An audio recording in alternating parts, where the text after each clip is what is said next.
पानी की किल्लत से जूझ रहे मुंबई के लोगों को अब राहत मिलने वाली है। 4 दिन से चली आ रही वाटर टैंकर एसोसिएशन की हड़ताल अब खत्म हो गई है। बीएमसी कमिश्नर भूषण गगरानी से मुलाकात के बाद वाटर टैंकर एसोसिएशन ने सेवा को फिर से शुरू करने का ऐलान किया। पूरी खबर आपको दिखाते हैं। 4 दिन से मुंबई वाटर टैंकर एसोसिएशन की अनिश्चितकालीन हड़ताल चल रही थी। बीएमसी के नए नियमों और निजी कुओं पर जारी नोटिसों से नाराज टैंकर मालिकों ने पानी की आपूर्ति रोक दी थी, जिससे लोगों को भारी दिक्कतों का सामना करना पड़ा। लेकिन बीएमसी कमिश्नर के साथ बैठक के बाद मामला सुलझा। हम भी दुखी है इसके लिए। हम हमारे जो कस्टमर है उनको पानी नहीं दे पाते, हमारे भगवान है वो। हमारा क्या करे, मतलब अगर जो 471 एक्ट जो था तो 2 साल की जेल थी हमको। इसके लिए मजबूरन हमको गाड़ी खड़ी करनी पड़ी। हमने स्ट्राइक किया था, तो हमारी जो मांगे थी हमने उनके सामने रखी। जो 200 मीटर का मसला था हमारा, और जो पानी का पोर्टेबल लिखना पानी का टैंकर के ऊपर, तो हमने उनके सामने बात रखी हमारी। तो उन्होंने बस बात समझ के लिए हमारी, और उन्होंने हमको पॉजिटिव रिस्पांस दिया। और सेंटर से बात करेंगे बोले, क्योंकि सेंटर का मसला, इसलिए हमको उसमें कुछ कर नहीं सकते। हम मतलब कोर्ट में जाएंगे उसके लिए। और हमको जो नोटिस दी गई थी वो अभी आज से नहीं आएंगे नोटिस, और कोई कार्रवाई हमारे पे नहीं होगी। और वो कार्रवाई की वजह से हमने गाड़ी हमारी खड़ी की थी। मेन बात तो ये है, अभी कार्रवाई नहीं होगी, इसलिए हम अपना कॉल ऑफ कर रहे हैं। पिछले कुछ सालों से बीएमसी का पानी ना के बराबर है।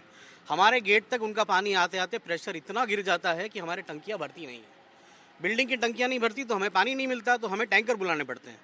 हम दिन में 20 से 25 टैंकरें बुला रहे हैं। पूरे साल में हम 1,20 लाख का खर्चा कर चुके हैं टैंकरों पे। हम अलग मेंटेनेंस भर रहे हैं सिर्फ टैंकरों के लिए। हमें पानी दे दीजिए, ये हमारा मूल अधिकार है। हमारी रिक्वेस्ट है बीएमसी से कि आप आइए, सिचुएशन देखिए and please help us out. यहाँ पे कोई ग्राउंड पे हमारे एक कोई ऑफिसर मिलने भी नहीं आया कि हमको पूछने के लिए नहीं कि हाँ हम इसका उपाय ये सजेस्ट करते हैं, आपको इतने दिन में मिल ही जाएगा। आपने कहा कि डिजास्टर है, लेकिन डिजास्टर में सर कभी आप जाके देखो, नेशनल डिजास्टर होता है, वहाँ पे टीम पहुँचती है, रेस्क्यू टीम पहुँचती है। हमारे यहाँ पे कोई रेस्क्यू नहीं, ना कोई ऑफिसर अटेंड हो रहा है। Sir they have leave us like कोई हमारी वैल्यू नहीं है।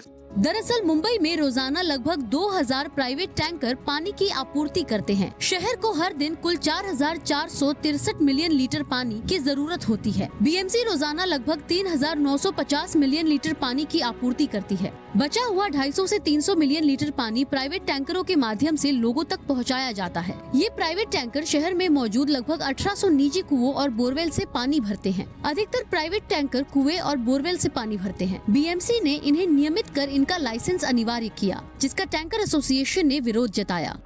अंधेरी ईस्ट विधायक मुरजी पटेल ने इस मामले में अहम भूमिका निभाई है। उन्होंने मुख्यमंत्री से बातचीत कर समाधान निकालने में मदद की। महाराष्ट्र राज्याचे मुख्यमंत्री माननीय देवेंद्र फडणवीस जी, उपमुख्यमंत्री माननीय एकनाथराव शिंदे जी, आणि आज जी सकाळी मीटिंग झाली आयुक्त साहेबांच्या घरी, ते पॉझिटिव्हली मीटिंग झालेली आहे। म्हणून आपल्या माध्यमातून मी असोसिएशनच्या पदाधिकाऱ्यांना विनंती करायला इथे आलो आहे की आपण संप मागे घ्यावं आणि मुंबईकरांना जे पाण्यापासून वंचित आहेत त्यांना लवकरात लवकर पाणी आपण पोहोचवावं अशी मी विनंती करायला आज इथे आलो आहे। तो फिलहाल मुंबईकरों को पानी की राहत जरूर मिली है, लेकिन बड़ा सवाल ये है कि निजी प्राइवेट टैंकर्स के लिए और साथ ही इनकी जल आपूर्ति को लेकर क्या कोई ठोस नए नियम बनाए जाएंगे। बीएमसी और केंद्र सरकार के बीच होने वाली बातचीत के बाद ये बात स्पष्ट होगी कि आखिर इन प्राइवेट टैंकर्स के लिए कितनी ज़्यादा सहूलियत होगी और साथ ही इन पर कितना नियंत्रण किया जाएगा। मुंबई से कैमरा पर्सन सचिन सावंत के साथ सुजाता द्विवेदी, एनडीटीवी इंडिया के लिए। और भाई ये बात करते हैं सैफ अली खान पर हुए हमला मामले की, जिसमें बांद्रा पुलिस की चार्जशीट में खुलासा हुआ है कि आरोपी शरीफुल इस्लाम को भारतीय कागजात बनाने के लिए पैसे चाहिए थे, इसीलिए उसने चोरी करने की सोची थी। बताया जा रहा है कि उसके एक साथी ने भारतीय कागजात बनाने के लिए उससे 30,000 रुपए मांगे थे। पूरी खबर देखिए। सैफ के घर सदगुरु शरण की सीढ़ियों पर आता जाता ये शख्स शरीफुल इस्लाम है। पुलिस की चार्जशीट में बताया गया है कि उसके फिंगरप्रिंट्स वहां लिए गए नमूने से मेल खाते हैं। पुलिस की इस चार्जशीट में शरीफुल इस्लाम से हुए सवाल जवाब भी शामिल है।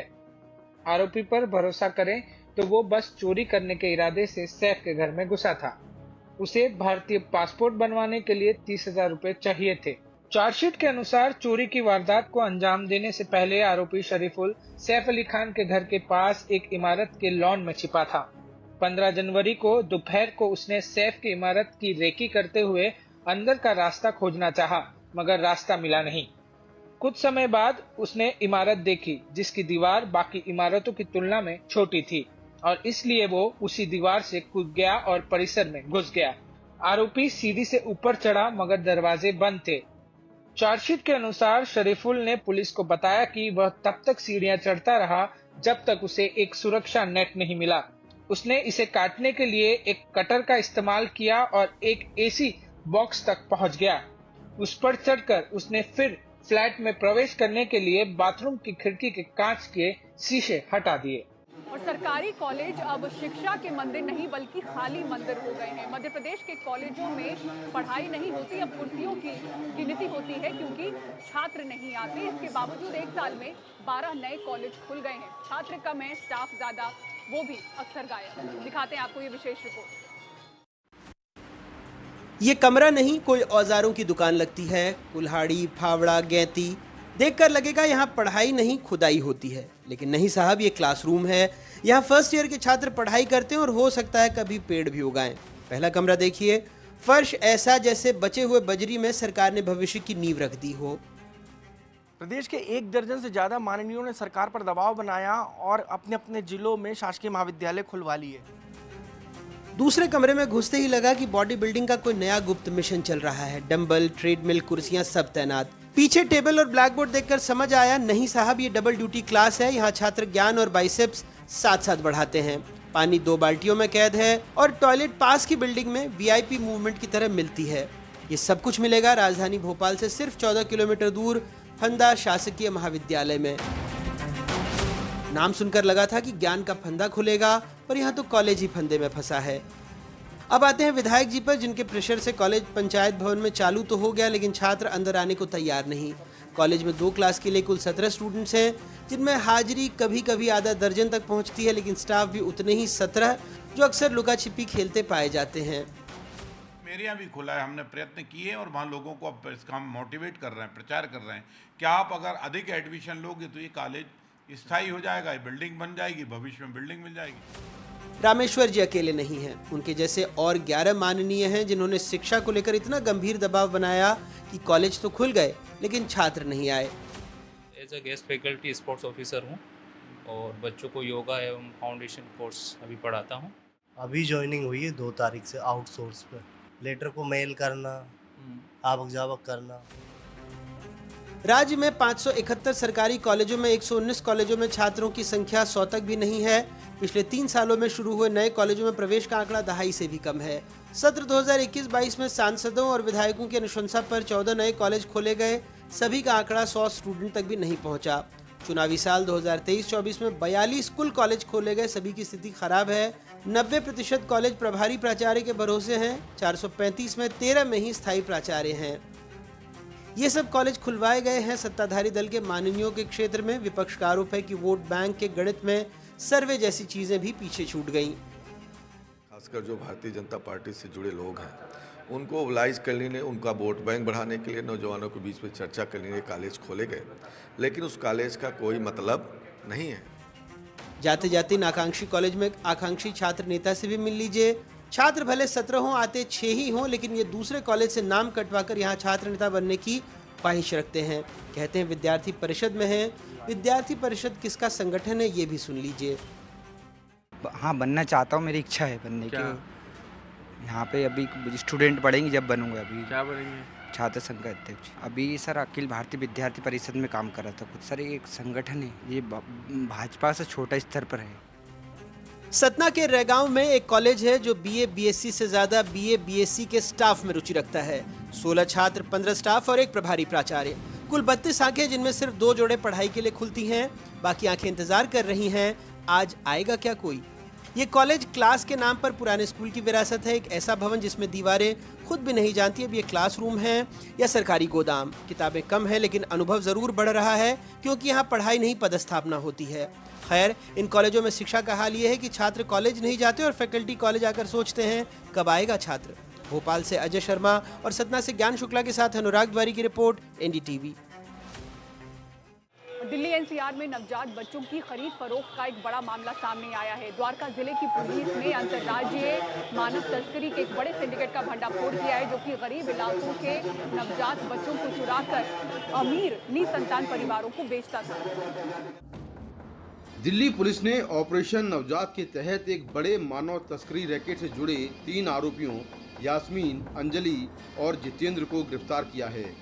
ये लोग राजस्थान और गुजरात से गरीब परिवारों के नवजात बच्चे चोरी करते थे और उन्हें दिल्ली और एनसीआर में अमीर परिवारों को बेचते थे। तो अभी तक जो 3 लोग अरेस्ट हुए हैं उसमें यास्मीन है और एक महिला है और एक जितेंद्र नाम का व्यक्ति है। जो दूसरी महिला है उस पर सीबीआई में सेम ह्यूमन ट्रैफिकिंग का केस 2024 का है, जिस पर वो अभी बेल पर बाहर थे। पुलिस के मुताबिक गिरोह की मास्टरमाइंड 40 साल की सरोज फरार है, उसकी तलाश की जा रही है। पुलिस ने इनके पास से 3-4 दिन के एक नवजात बच्चे को बरामद किया है। पुलिस के मुताबिक यास्मीन गुजरात और राजस्थान से बच्चे चोरी करती थी। अंजलि और जितेंद्र बच्चों की डिलीवरी करते थे। सरोज दिल्ली और एनसीआर में बच्चों को बेचती थी। एक बच्चे को 5 से 10 लाख रुपए में बेचा जाता था। दिल्ली पुलिस ने 20 संदिग्ध मोबाइल नंबरों की जांच के बाद आरोपियों को दिल्ली के उत्तम नगर से पकड़ा। पुलिस के मुताबिक अब तक की जांच में पता चला है कि 30 से ज़्यादा बच्चे बेचे गए हैं। अंजलि पहले भी सीबीआई द्वारा मानव तस्करी के एक मामले में पकड़ी जा चुकी है, लेकिन जमानत पर रिहा होने के बाद फिर से इस गोरख धंधे में शामिल हो गई। और दिल्ली हाई कोर्ट के फैसले के बाद ग्रीनोपोलिस प्रोजेक्ट फेज 1 में लंबे इंतजार के बाद घर खरीदारों को आखिरकार घरों की डिलीवरी शुरू हो गई है। शुभांग ठाकुर की ग्राउंड रिपोर्ट आपको दिखाते हैं।